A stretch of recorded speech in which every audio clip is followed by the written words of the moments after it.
Boa noite para você que está chegando, você que já chegou. Eu quero lembrar a você dessa cartelinha aqui. Como que você vai usar isso aqui?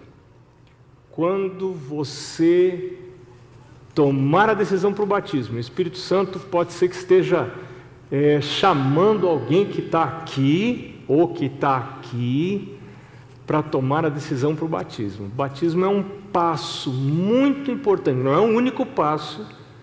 A gente vai dando passos a vida inteira, né? A vida inteira. Mas o batismo é um passo muito importante.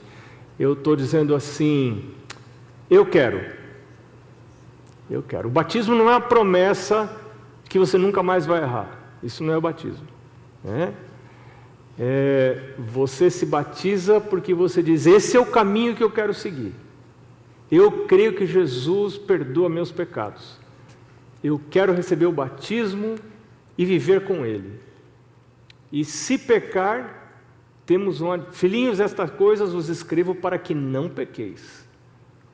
Se porventura alguém pecar, nós temos advogado junto ao Pai. Ele é Jesus Cristo justo. Ele é propiciação pelos nossos pecados, e não somente pelos nossos, mas pelos pecados do mundo inteiro. Não tem pecado que Jesus não possa perdoar. Por isso que Satanás não quer que a gente leia a Bíblia, nem os escritos do Espírito de Profecia, de Ellen White, que a gente crê que são inspirados por Deus. Porque quando você lê, você vê que é pecador. Aí tem gente, não, pastor, eu não quero ler, porque aí eu vou ver que eu sou pecador. Mas aí, esse é o ponto. Se eu vejo que eu sou pecador, o que eu posso fazer? Confessar. E aí, perdoado, purificado, limpado, justificado. Você já pensou? Então, não é negando a existência do pecado que eu vou ser justo. É reconhecendo o pecado na minha vida e confessando.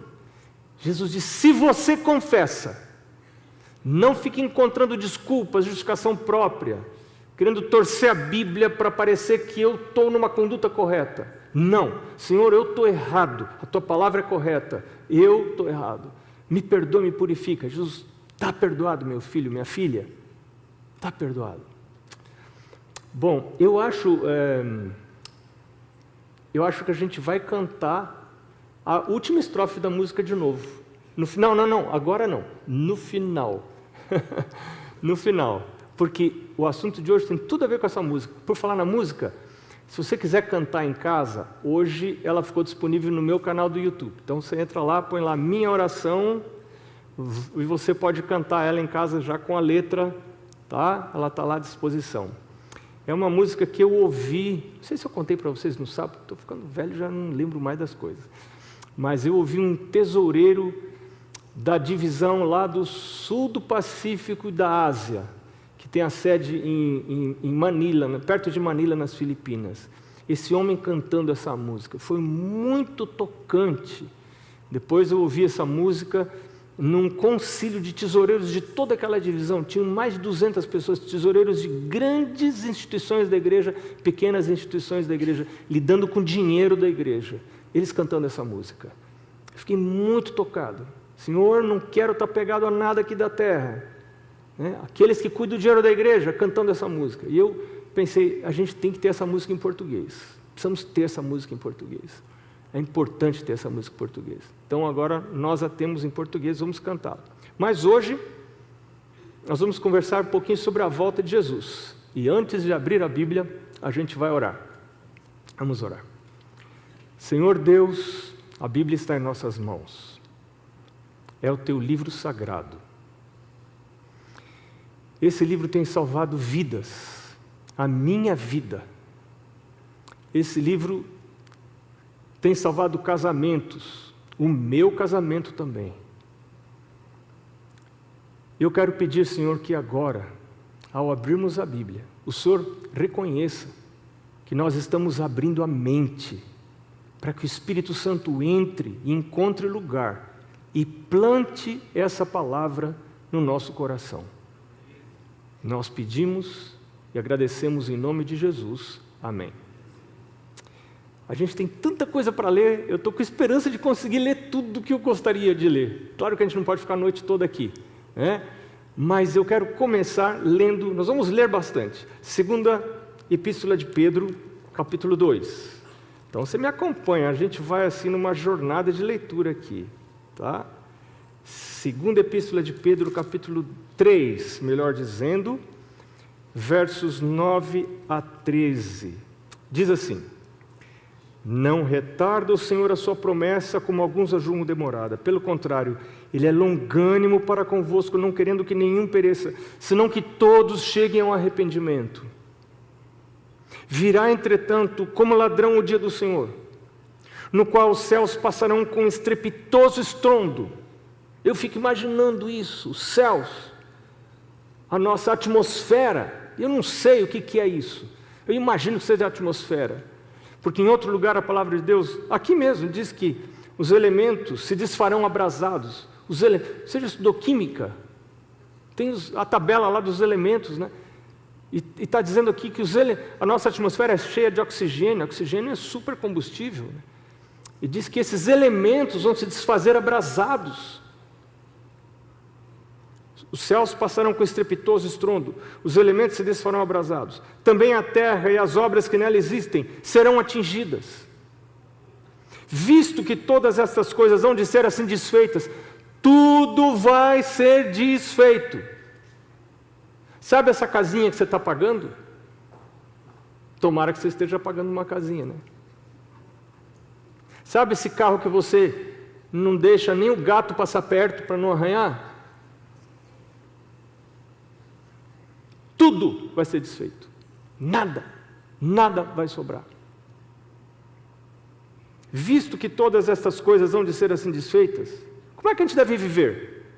Deveis ser tais como os que vivem em santo procedimento e piedade, esperando e apressando a vinda do dia de Deus, por causa do qual os céus incendiados serão desfeitos. E de novo, repete, no mesmo trecho, e os elementos abrasados se derreterão. Imagina, tudo acabado, vai acabar tudo. E a gente cheio de sonhos aqui nessa terra. Vou construir uma casa, vou fazer isso, vou fazer aquilo outro, né? Jesus contou uma parábola e disse assim: louco, essa noite te pediram a tua alma, e o que tens entesourado, para quem vai ser? Para quem que vai ficar? Claro que a gente não deve dizer assim: então não vou nem trabalhar, vou ficar em casa, vai queimar tudo mesmo? Não vou mais trabalhar, vou ficar em casa, vou só dormir.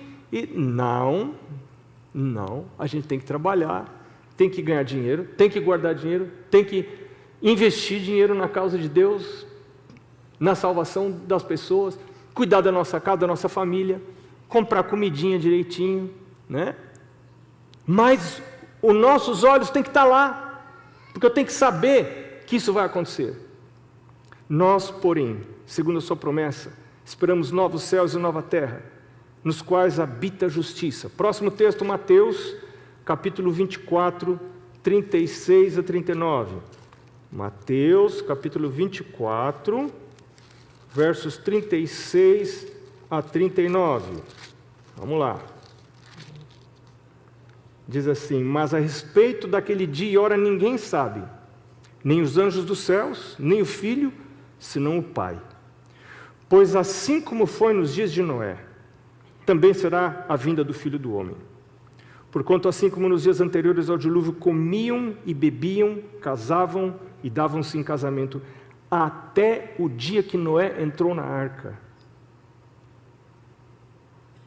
E não perceberam, senão quando veio o dilúvio e os levou a todos. Assim será também a vinda do Filho do Homem. Jesus compara o tempo da vinda dele, a época da vinda dele, com a época de Noé. Coisas muito parecidas. Noé viveu no tempo do fim. A gente está vivendo no tempo do fim. Quando começa o tempo do fim? 1798. Onde você encontra isso? Você encontra lá no Apocalipse, comparando com Daniel. Bom estudar as profecias, Daniel 2, Daniel 7, Daniel 8, 9, né? Apocalipse 12, 13, 14, né? A mensagem dos 3 anjos, etc. Nós estamos vivendo o tempo do fim. Como é que a gente deve viver no tempo do fim? Noé viveu no tempo do fim. Jesus falou assim, você quer saber como faz? Olha para Noé, porque vai ser desse mesmo jeito. Olha para Noé. Então hoje, a gente vai dar uma espiadinha na vida de Noé. Como é que vivia Noé? Que coisas aconteceram com ele e com a casa dele? O primeiro texto que a gente vai ler não é lá em Gênesis. Tem outros lugares na Bíblia que falam sobre Noé. Jesus aqui falou sobre Noé, mas Paulo fala sobre Noé também no livro de Hebreus. Hebreus, capítulo 11, verso 7. Vamos lá. Hebreus está bem mais para o final da Bíblia, tá, gente? Está bem lá mais para perto do Apocalipse do que para perto do Mateus. Tá? Antes de Tiago. Hebreus, capítulo 11, verso 7. Diz assim: pela fé, Noé, divinamente instruído, eu quero que você preste atenção nessas duas palavras, divinamente instruído, acerca de acontecimentos que ainda não se viam, e sendo temente a Deus, a gente já conversou aqui sobre a importância do temor do Senhor, o que é temer a Deus? Temer a Deus é amar os seus mandamentos, não é só guardar, é amar os mandamentos, é se deleitar nos mandamentos de Deus. E sendo temente a Deus, aparelhou uma arca para a salvação da sua casa,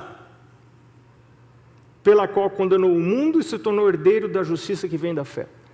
Duas coisas me chamam a atenção nesse texto aqui. Primeiro, divinamente instruído. Você é uma pessoa divinamente instruída ou não? Pergunte para você. Segunda coisa, salvação da sua casa. Ele foi divinamente instruído, ele obedeceu a instrução, e por obedecer a instrução e praticar a instrução, ele salva a sua casa. Como é que a gente salva a casa? A gente tem que receber a instrução. Eu quero conversar um pouquinho primeiro sobre essa primeira parte. Onde a gente recebe a instrução? Nós recebemos a instrução através da inspiração, dos escritos inspirados. E é muito importante que você tenha uma noção dos conceitos de revelação, inspiração e iluminação. E o que eu tenho constatado, eu não vou fazer aqui o teste, mas eu tenho constatado que existe uma confusão muito grande na igreja com respeito a esses conceitos. Quando eu peço em alguns lugares para as pessoas levantarem a mão, e pergunto, quantos acham que o inário adventista é inspirado por Deus? Por favor, não levanta a mão aqui. Eu percebo que uns 80% das pessoas levantam a mão dizendo que o inário é inspirado por Deus. Quando eu pergunto, quantos acham que a revista adventista é inspirada por Deus? A mesma porcentagem, uns 80% das pessoas levantam a mão crendo que a revista adventista é inspirada por Deus. Aí eu pergunto, quantos imaginam que uma revista aí de banca, é inspirada por Deus? Ninguém levanta a mão. Quantos pensam que o livro Conhecer Jesus é Tudo, do pastor Bullion, é inspirado por Deus? Ou um livro do pastor Mark Finley é inspirado por Deus? 80% das pessoas levantam a mão. Quantos pensam que a Bíblia é inspirada por Deus? 100%, levanta a mão. Quantos pensam que o livro Caminho a Cristo é inspirado por Deus? Uns 90%, 95% levantam a mão. Sabe o que isso me diz? Que para a maioria das pessoas na igreja, tudo que é produzido pela igreja é inspirado por Deus. Isso revela um grave desconhecimento do conceito de revelação, inspiração e iluminação. Então escuta aqui, o que é revelação? Revelação é o ato de Deus comunicar verdades que não poderiam ser conhecidas de outro modo. Deus revela a sua vontade para profetas. Revelação é exclusivo para profetas. Deus revela aos profetas. E então o Espírito Santo inspira os profetas. A gente vê lá em 2 Pedro também, né? Homens santos falaram da parte de Deus, inspirados pelo Espírito Santo. Então, eles são inspirados, um profeta é inspirado quando ele vai escrever aquilo que Deus lhe revelou. Mas é muito interessante que às vezes a gente escuta um bom sermão na igreja, e a gente sai lá no fundo e a gente fala assim, hoje o pastor falou inspirado, hein? Quer dizer, a gente pode até falar assim, uma linguagem coloquial, né? Mas teologicamente falando, não está correto, a não ser que o pastor seja um profeta. Não sei, pastor André, se você é profeta, né? Eu gostaria muito de ser, né? Eu fico imaginando assim, também não sei se vale a pena, né? Acho que não vale a pena ser profeta, não. Os profetas têm uma vida muito dura, né? Mas não é correto dizer que um pastor falou inspirado por Deus, porque o único que é inspirado por Deus é um profeta. E aí você diz assim, a lição da escola sabatina é inspirada por Deus? Eu estudo a lição toda semana. Mas alguma vez você viu um autor da lição falar que teve uma visão e aí ele escreveu a lição? Teve um sonho, uma revelação da parte de Deus, escreveu a lição? Eu nunca vi um autor da lição da escola sabatina. E isso não é para demérito da lição da escola sabatina, porque eu valorizo muito a lição da escola sabatina. Valorizo escritos dos autores que são... que tem assim todo o apoio da igreja, pastor Marfini, pastor Bulhão e outros bons autores, mas nenhum desses eu ouvi nunca dizer, eu vi, o Senhor me revelou, à noite numa visão o Senhor me mostrou. E se eles não dizem isso, os escritos deles são ótimos, mas eles são apenas iluminados por Deus.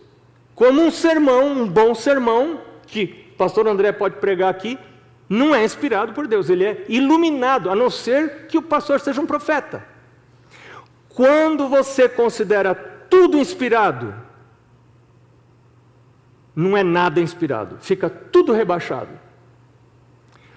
Bom, se eu tive sucesso nessa explicação, você entendeu quais são as únicas coisas que são realmente inspiradas por Deus. Bíblia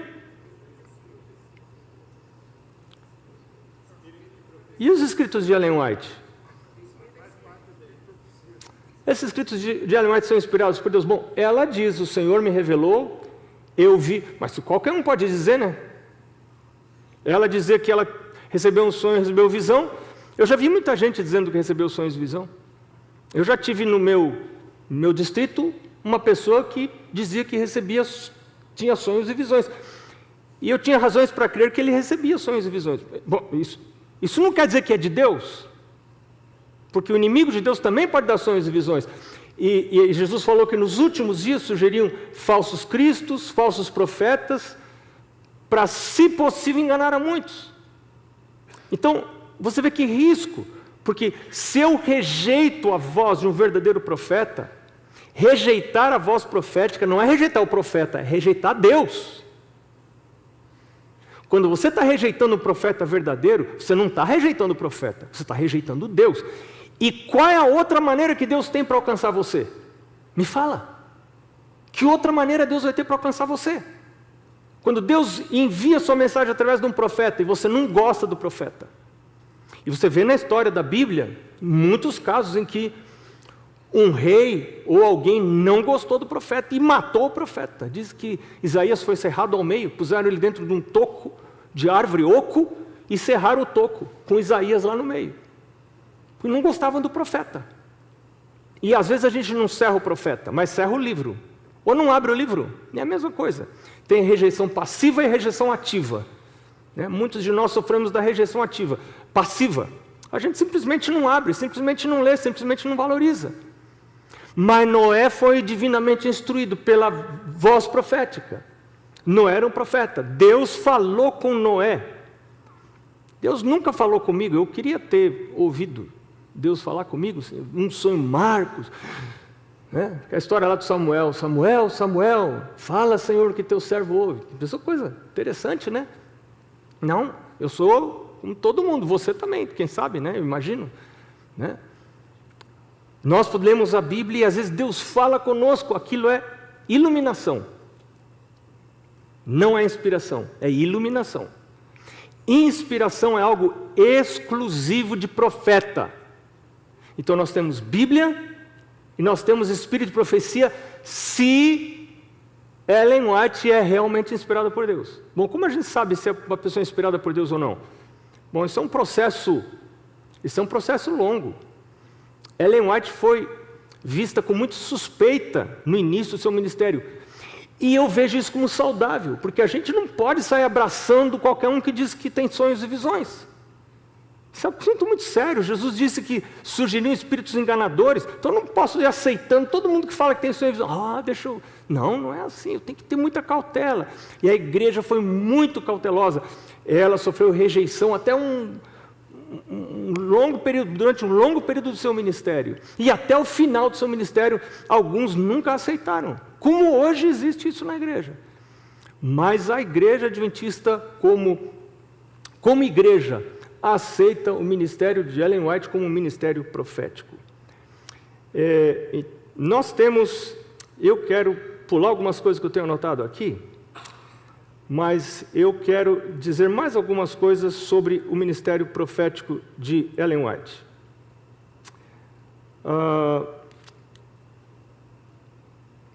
Será que Ellen White tem a mesma autoridade que os profetas canônicos dos profetas da Bíblia? Bom, qual é a origem dos escritos da Bíblia? Quem que inspirou os escritores da Bíblia? O que diz Pedro? Homens santos falaram da parte de Deus, movidos pelo Espírito Santo. Se Ellen White foi verdadeiramente uma pessoa que recebeu a revelação de Deus, quem a inspirou? O Espírito Santo. Será que nós temos dois Espíritos Santos? Um Espírito Santo mais forte, um Espírito Santo mais fraco, né? Ou nós temos só um Espírito Santo? Será que há graus de inspiração? Será que existem graus de gravidez? Uma mulher mais grávida, uma mulher menos grávida? Ou uma mulher está grávida ou não grávida? Alguém é inspirado por Deus ou não é inspirado por Deus? Não é possível ter diferentes graus de inspiração. Mas qual a diferença, então, entre os escritos da Bíblia e os escritos de Ellen White? O pastor Alberto Tim, faz uma diferenciação muito interessante. Ele diz que, quanto à autoridade autorial, Ellen White tem a mesma autoridade da Bíblia, porque é o mesmo Espírito. É tão inspirada por Deus como os escritores bíblicos.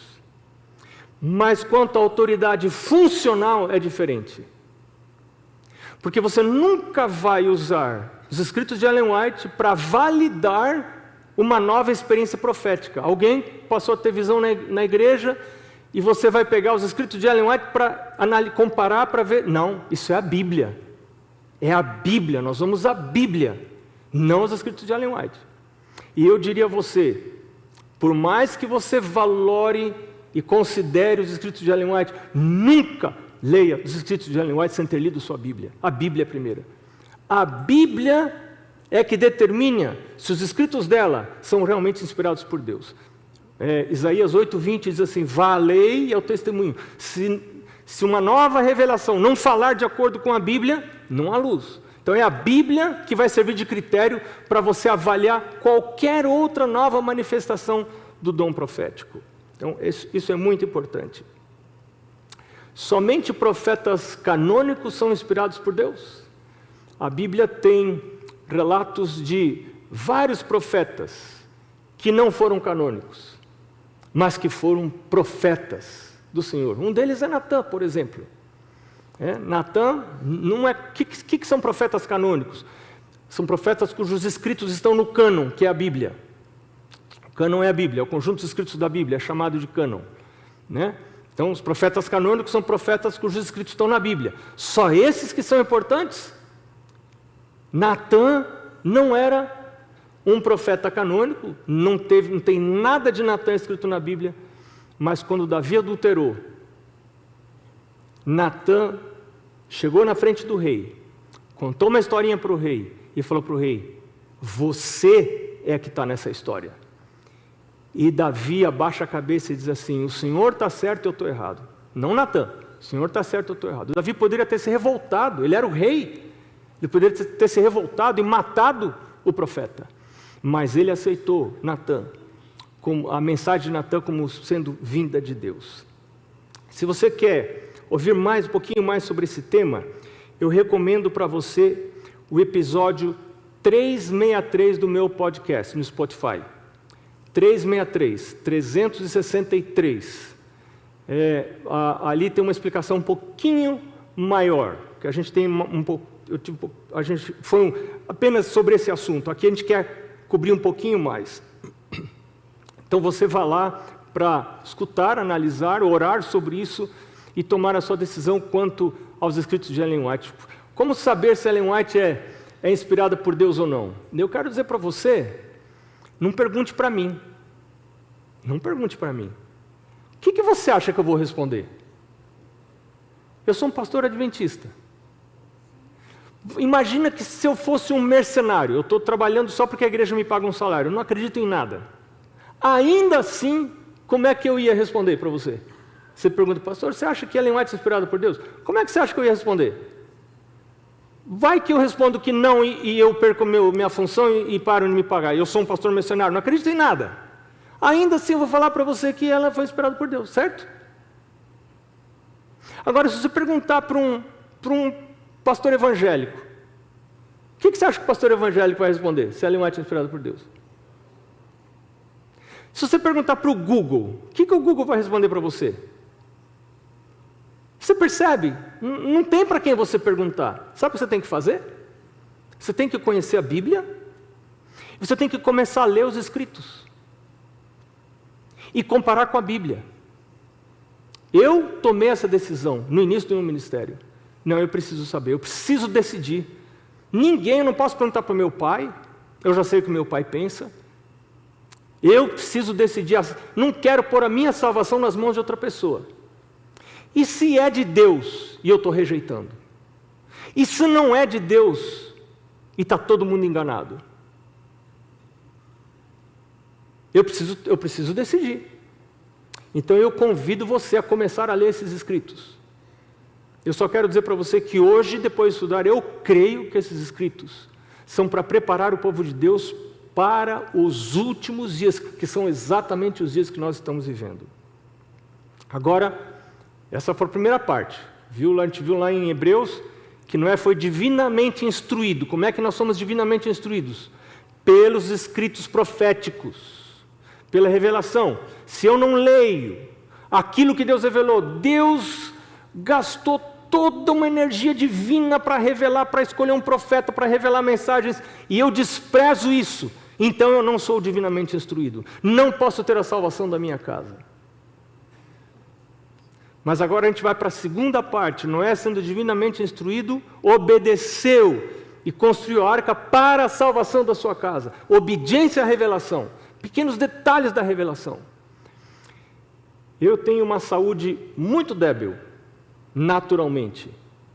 Naturalmente, eu tive 3 cirurgias. Algumas pessoas aqui me relembraram disso, que me conheciam das classes infantis da escola sabatina. Alguém veio me falar esses dias, pastor, eu lembro que quando você estava no jardim da infância, toda a classe, todas as crianças oraram para você que estava no hospital, morre, não morre, morre, não morre. E é verdade, foi isso mesmo. E Deus me curou, mas eu fiquei tropeçando até que eu descobri esses escritos. E comecei a ler. E comecei a praticar, ainda que imperfeitamente. E Deus tem me ajudado tanto,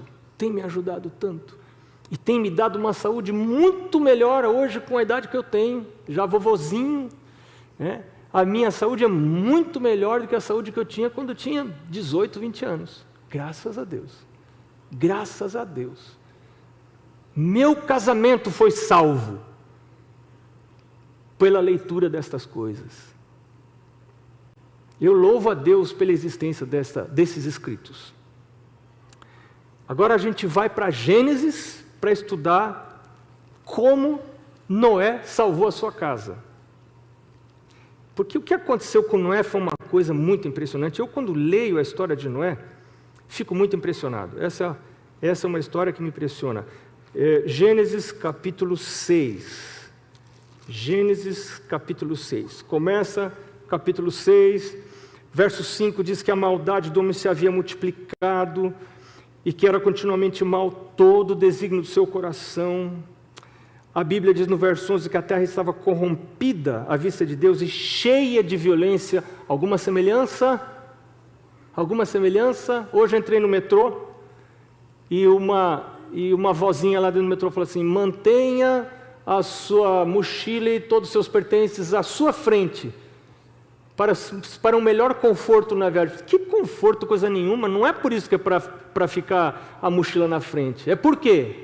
Porque a terra está cheia, está corrompida, está cheia de violência. Você olha ao seu redor, você não sabe quem é ladrão e quem não é. E se as pessoas tiverem oportunidade, até quem não é ladrão fica, quando tem oportunidade. Por quê? Porque não tem Deus. Assim era nos dias de Noé. No livro Patriarcas e Profetas, Ellen White descreve com mais detalhes isso. Verso 8, porém Noé achou graça diante do Senhor. Então disse Deus a Noé, verso 13, a terra está cheia de violência, eis que farei perecer juntamente com a terra, os homens, darei cabo a toda a carne.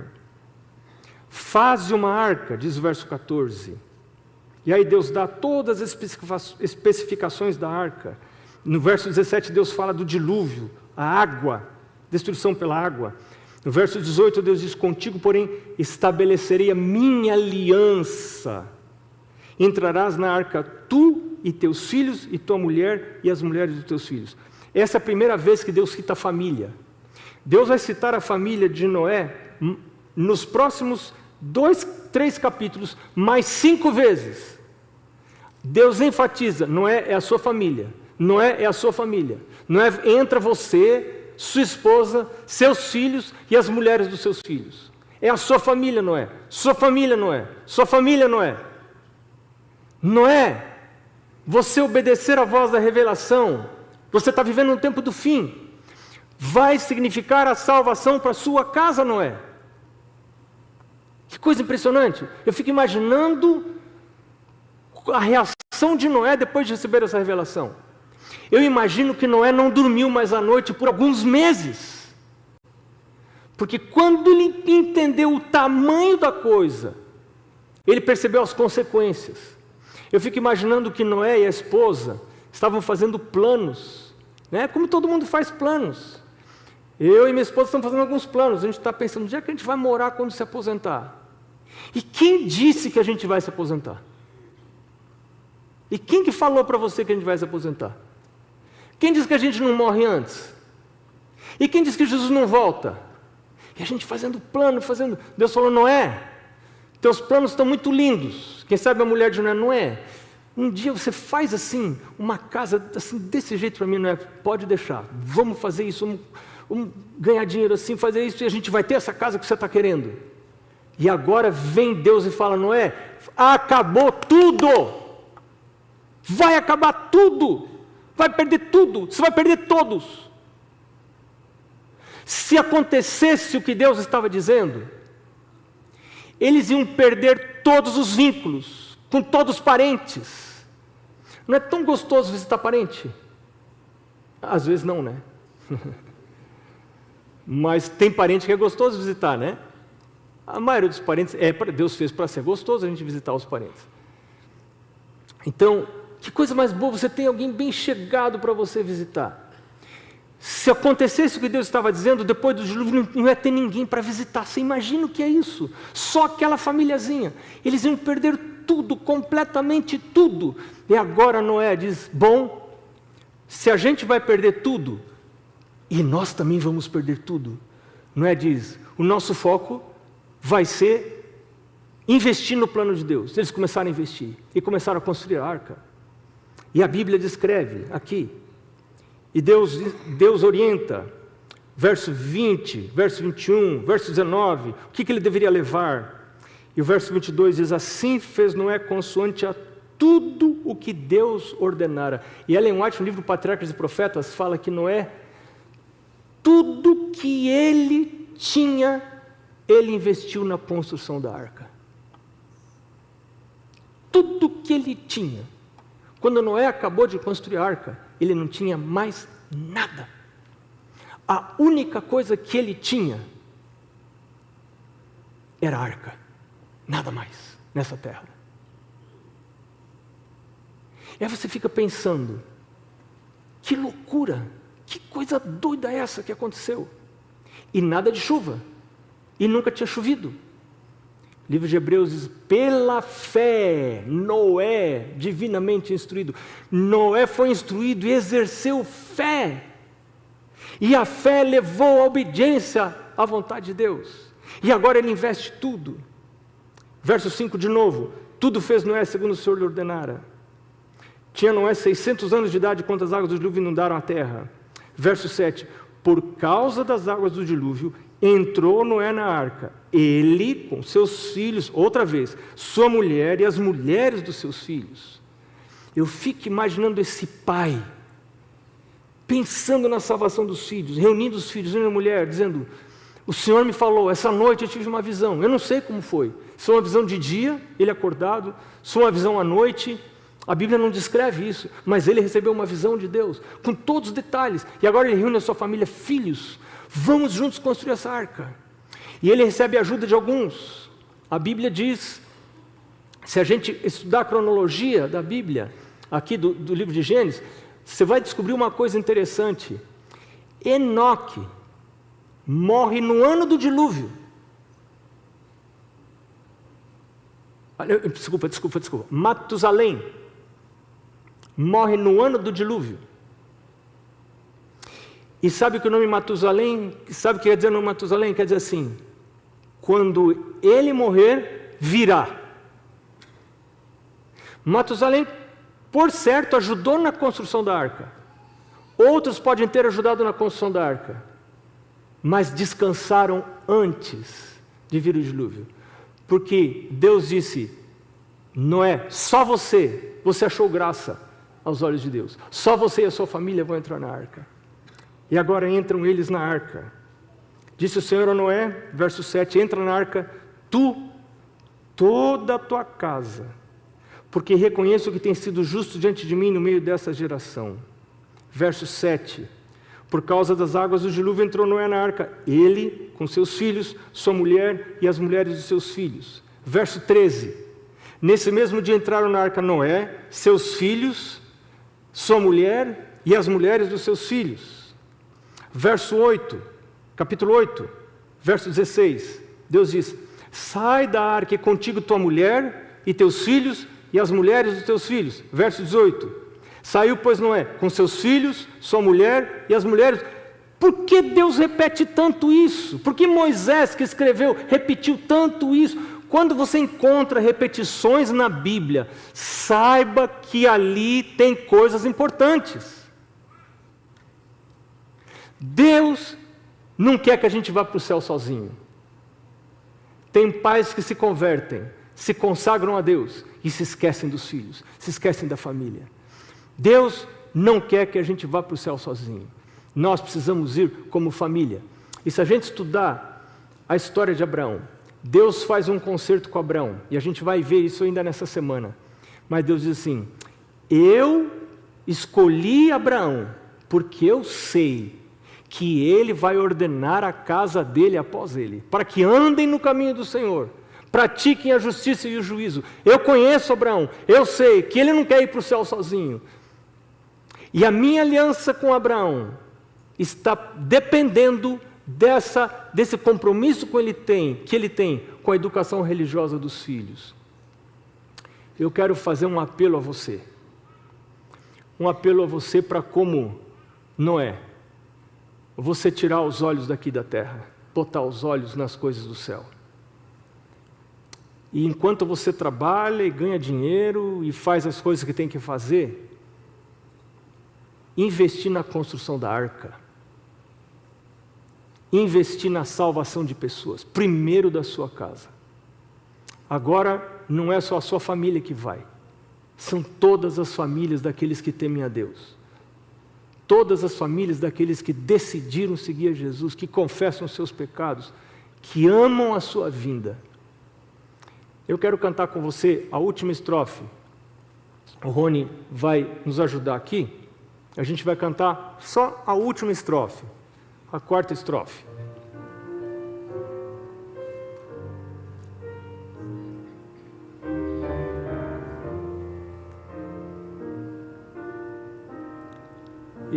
Eu achei que ia aparecer aqui, está ali. Nada no mundo quero ter, só teu serei. Não é assim. É um pouquinho antes, essa é a segunda parte da última estrofe. Eu vou achar aqui, eu acho aqui rapidinho, só um pouquinho. Obrigado, Rony. Você tá aqui, achei. E eu vou ajudar você. E, coitados, eles foram pegos de surpresa. Nada na terra eu buscarei, tudo aqui vai passar, tá? Nada na terra buscarei, tudo aqui vai passar. Que meu amor esteja em ti, que meu amor esteja em ti, é minha petição. Esta é minha oração, livra de todo mal. Nada no mundo quero ter, só teu serei afinal. Vamos orar. Senhor, queremos fazer desse canto a nossa oração. Queremos colocar nossos olhos nas coisas de cima, não nas que são aqui da terra. Fazer planos, nossos principais planos para a vida de cima. Os planos da família, planos sobre nossos filhos, nosso casamento. É para o mundo de cima. Senhor, toma as famílias da tua igreja, toma aqueles que são solteiros, que também estão entregando a vida ao Senhor agora e pensando no mundo de cima. Eu te peço em nome de Jesus. Amém.